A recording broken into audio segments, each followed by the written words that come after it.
Hello, everyone. This is Mark Plaster, Senior Executive Editor of Emergency Physicians Monthly, and you're listening to EP Talk, the place where emergency physicians, aka ER docs, come to talk about things that are relevant both to our professional lives, as today, and sometimes to our personal lives. So today, my guest is Dr. Sean-Xavier Neath. And Dr. Neath got his PhD MD from the University of Chicago and went on to do residency at UC San Diego, where he then joined the faculty in 2001. His claim to fame is that his research included application of biomarkers, novel biomarkers, in the diagnosis and management of acute medical conditions such as sepsis, heart disease, allergy, immunology, and he was the principal, or one of the principal investigators for the UCSD Bach trial dealing with acute heart failure. And it was the largest natriuretic peptide acute failure study to date. So he knows what he's talking about when he talks about biomarkers. And he's received numerous awards, one from SAEM and the W.C. Booth, the Wayne C. Booth Award for graduate teaching at the University of Chicago. So he's quite respected. And from my perspective, the thing that touches my heart was he and I served around the same time in Haiti during the Haitian humanitarian disaster relief. And for that, Dr. Neath was awarded the American Red Cross Real Heroes Award. And I can tell you that that is well deserved. So thank you for joining us, Dr. Neath, and it's a pleasure to talk to you. Thank you for having me, Mark. I'm going to jump right in. You speak frequently for a new meningitis encephalitis panel that's being marketed by BioFire, and that's why I have you on the program today. But I want to start out by just sort of setting the stage. We talk about, or you talk about frequently, syndromic infectious disease testing for detection of meningitis encephalitis. Give me a little primer about what syndromic infectious disease testing actually is.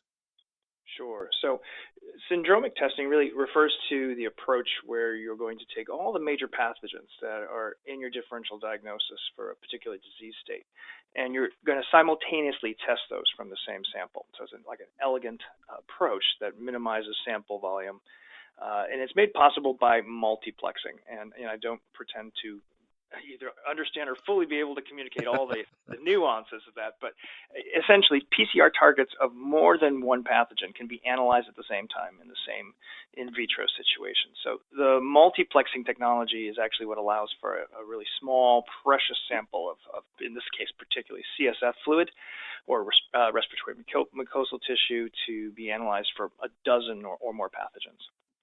So instead of going after each individual disease state or pathogen, you're studying all of them at once.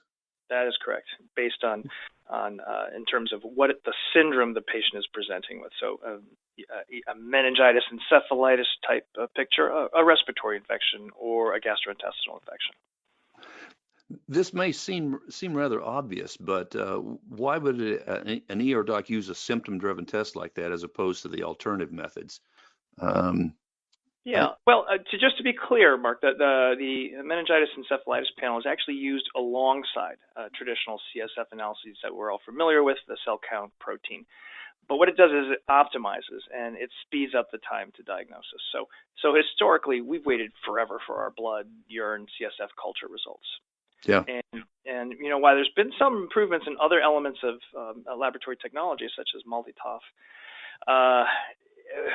that it maybe have sped up what as a 3-day process, made it a 1 or 2 day process. Guess what? That's still a 1 or 2 day process, and we're still ER docs, right? That's not an acceptable time. That is outside of our attention span. That is absolutely correct. So, the molecular technology takes that and brings it down to hours instead of days. So it's a no-brainer that way. Yeah, for sure. Yeah. I'm a little older than you, but I can still and still outside of the use of something like this, we throw broad spectrum treatment at the patient and hope that we hit the right thing. And 2 days later, we find out whether it was right or wrong. And it, it, it, it approached everyone. It was everyone's thought that it's got to be a better way. And it sounds like BioFire has finally come up with that. So that's great. How's this technology impacted patient outcomes? That's the question. Okay, so we get it to them better, but has that really changed outcomes in suspected meningitis encephalitis?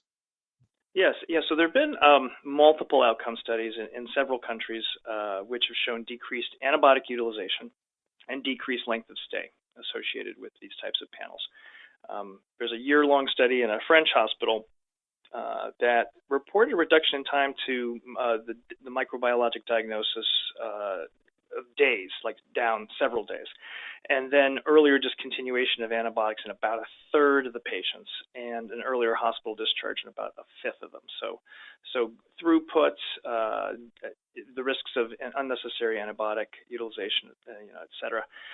We have seen similar data come out of the U.S.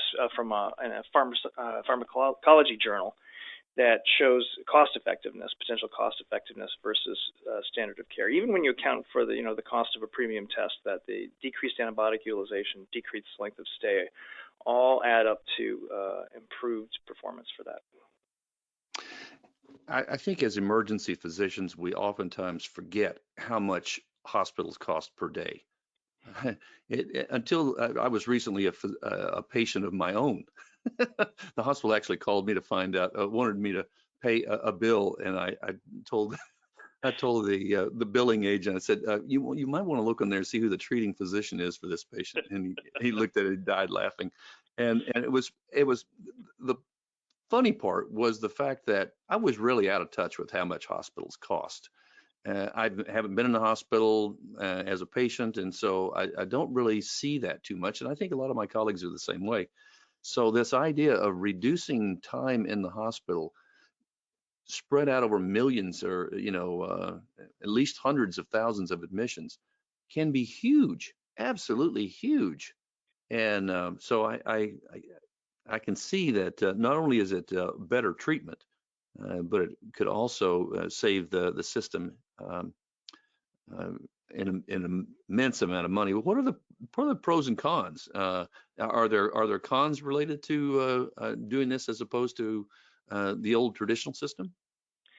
So the cons, as I mentioned, not a standalone diagnosis. So the pathogen's identified, but it doesn't supplant anything that you need to do with the CSF culture, because this generation of testing does not have the ability to tell about antimicrobial susceptibility. So you'll need conventional culture still.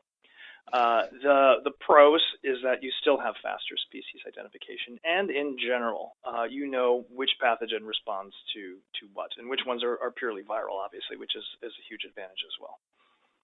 Yeah, that would be. I would think that the patients would find that incredibly important. So often we think, well, this is probably just a viral encephalitis or viral meningitis, but we can't be sure of that. I mean, you're not gonna bet the farm on that on a gram stain absence of seeing bacteria. I don't think most of us would have to have a negative culture, which goes out 2 days. We're not the only ones who are concerned about our clinical indecision. The patients smell it like bloodhounds, and to the extent that you can get in there with a more precise description of what's going on with them or their loved one, then you need to accelerate the diagnostics. And as we go more and more to pay for value, or a system where saving money actually makes money, I can imagine that this is going to be important to your institution as well. If you can get people out of the hospital or keep them from coming in.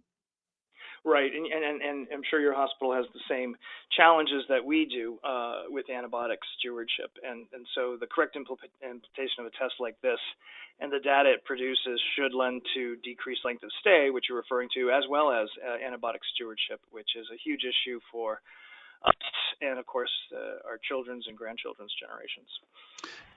Yeah, I mean, if a patient doesn't need a broad spectrum antibiotic, I mean, for crying out loud, oftentimes we hit them with the hardest multiple antibiotics, and if it's not necessary at all, we've saved them a lot of potential grief. That's for sure. Right, right. And the sooner you, and even if you had to launch for some reason on that broad spectrum, the sooner you can get off of it, that's been shown in the antibiotic stewardship literature, the better. So if you've had to begin it, the sooner you can get off, the better at the patient level and at the biome level. Yeah, for sure. So are there any publications that you'd recommend to your peers who want to learn about syndromic testing and the BioFire panel? Yeah, so typically when I'm talking about things, there's obviously a number of papers that I've liked and for different elements, but I generally refer a listener to a well-known, commonly respected source. So let's say UpToDate.com, and look into the issues with meningitis and encephalitis testing there, and you'll begin to see that oftentimes it's some of the older, more sentinel work that's listed in your databases, but you'll see it out there. Now, when you get into the cost effectiveness studies that I was referring to, I don't have the citations right in front of me, but they're fairly common ones when you're looking at PubMed or Google Scholar with respect to multiplex. You just would simply do multiplex PCR testing, and then you can look for journals that you have a relationship with and that you trust in terms of a reliable source. There's two different aspects of this syndromic testing that seem to be of significant value. One is to identify the pathogen, particularly a bacterial pathogen, but also this idea of the negative predictive value. When you're able to rule out a bacterial infection fairly efficiently and quickly. Talk about that a little bit. What's the value there in the negative predictive value? Oh, it's critical to emergency physicians. So just think of how much we count on the negative predictive value contributed by a negative D-dimer, or the negative predictive value of a high sensitivity troponin in the right context of the right patient, the right pretest probability. So the negative results for key bacterial pathogens on this panel is when you have that negative predictive value, contributed very significantly to the management of the patient. That's for sure. Yeah. How did you actually hear about this technology, and why did you decide to implement it in your department?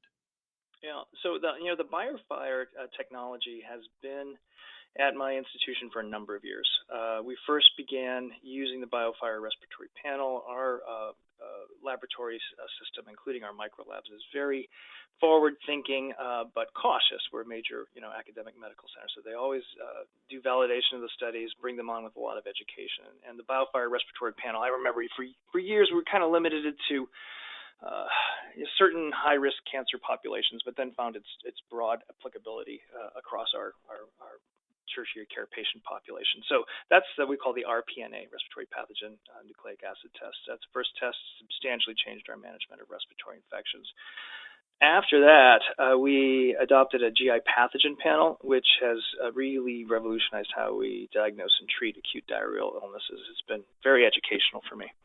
And I would say these panels have contributed to antibiotic stewardship significantly. The meningitis panel came along shortly afterwards, and each time it's gone in with a good deal of validation in our population and appropriate education with a cross-sectional group of laboratory medicine, infectious disease, and hospital medicine, emergency clinicians. Sounds like you've had quite a process of implementing, using this kind of panel. Do you have any recommendations on how to implement it in your hospital? If somebody from Kansas says, I want to implement this kind of a syndromic testing for meningitis and encephalitis at my hospital, do you have any inside knowledge on that? Right. Yeah. So this is an interesting, and it's been part of my career through the years, all the way back to BNP, is the implementation of novel diagnostic tests.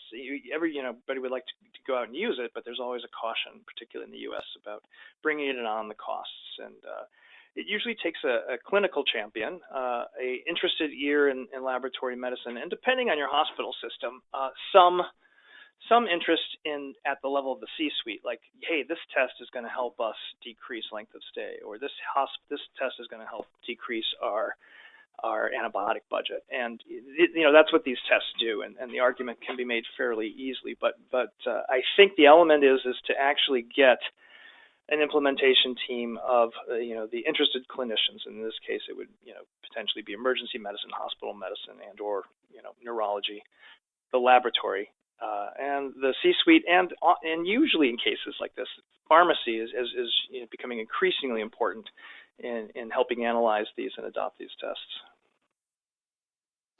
Yeah, I can imagine. I can imagine that you might be really seen as a hospital champion in a situation like we have in Maryland. Hospitals are paid a global compensation based on the number of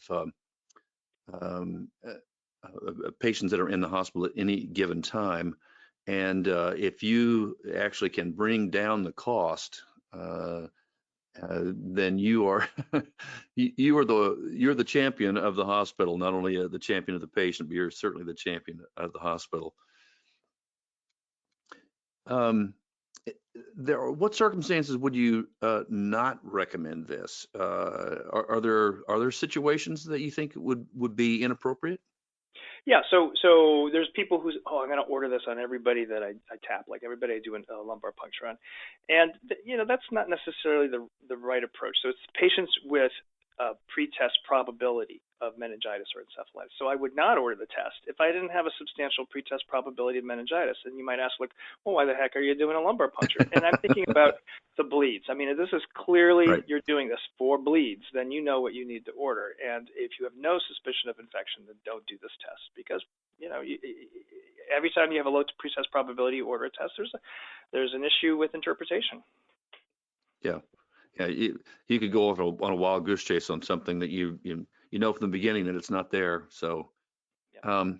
What about result interpretation? Do you find it difficult for you or your colleagues when utilizing the meningitis and encephalitis panel? Is it hard to interpret?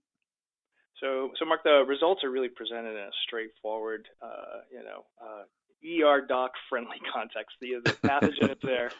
Even I could interpret it, huh? Yeah. I do recommend that the hospital, place some explanatory information into the lab, the printout or however it appears in the electronic medical record, and particularly for new tests. I think that it's been very helpful that the users are reminded, the finesse elements of any new complex test when you're doing something like this. But to answer your question, there's a list of the pathogens, and it's positive, negative. Yeah. It's actually, even guys like me could interpret it. The beauty of it. But Sean, I'm a storyteller. I've been a storyteller for emergency docs for 25 years, and so I'm always wanting to kind of tie this together with some kind of a case example. Can you give me an example of a case where the panel changed your treatment decision? And just yeah. So one of like I mentioned, I work in an academic center next to a major university with lots of young people, far away from their families. And there's still quite a lot, despite the meningitis vaccines, there's still some concern and frequent, outbreaks, clusters of meningitis. So there was one evening I had a worried patient and her roommates, and I think her family was far away, and they were constantly trying to chat with me by cell phone. And patient had some signs that were concerning for meningitis. It was viral illness of some sort, but there was enough of that photophobia, enough of that neck stiffness, and the severity of a headache in somebody who's never taken Tylenol or ibuprofen. It's like this you have to. If you think about tapping, you got to tap, yep. Right? Yeah. Yep. So you've got a lot of nervous people worrying about meningitis, and you've got this test result coming down the pipe, and historically this would have been a couple days of nail biting, right?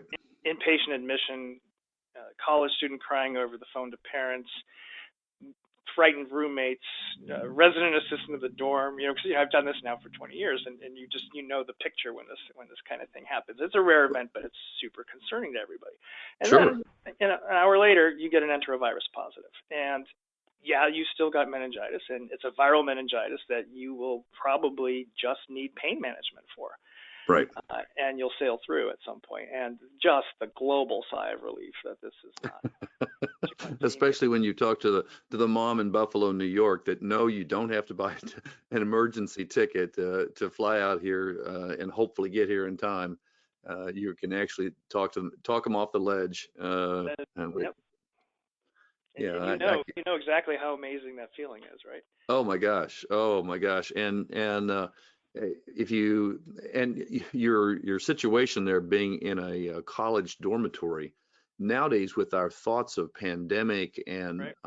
multiple infections and stuff, that could really that could get really bad really quick. And the fact that you could actually put that fire out in the first couple of hours is just it's just amazing. So yeah, that's a good example. I like that one a lot. So this has been really educational for me. I've told you, I've told others that I'm an old dog and don't learn new tricks very, very rapidly, but this is a good one. I like this. And so if the listeners were interested in learning more about the BioFire syndromic testing panel, where would they go? Is there a website, or where can they get more material? Yeah, so the manufacturer's information with the listing of this particular panel and how it, and then their reference literature, which is peer reviewed, is at biofiredx.com, and that's like BioFiredx.com. And then since this is the major player in meningitis encephalitis PCR testing, you'll find the literature just by using that term in a Google Scholar or a PubMed search, and you'll find much of the relevant literature, which usually states which methodology was used. But this is in this particular syndromic testing, BioFire occupies the big chunk of has done most of the work. Let's just say on this. Sean, thank you so much. I've learned something today, and certainly as we always try to do with our listeners to EP Talk, is our emphasis here is relevancy and things that you can use, things that actually end up changing your practice. And this is something today that I think you can open the eyes of people who are not familiar with this particular capability. So thank you very much. And to all of our listeners, thank you for joining us today for another episode of EP Talk. Enjoy your day.